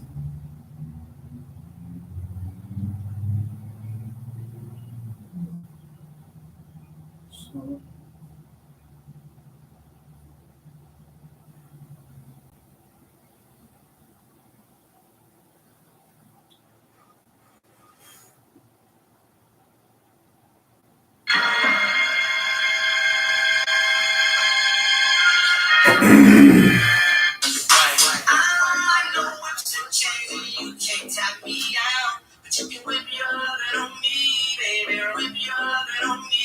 I'm vanilla, baby. I trophy, but I ain't no killer, baby.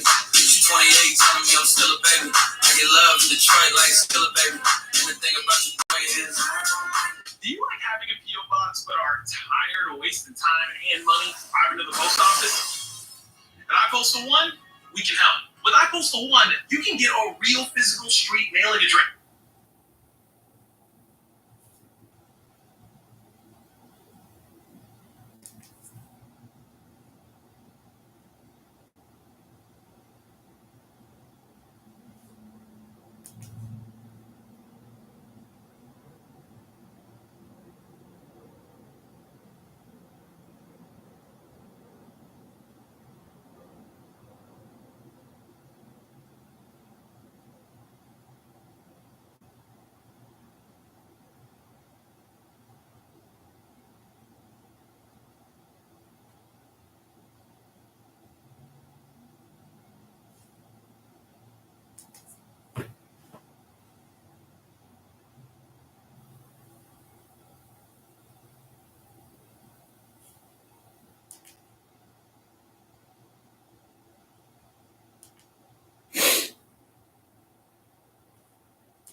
custom.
John McCain actually puts up the shit.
Hollywood, baby.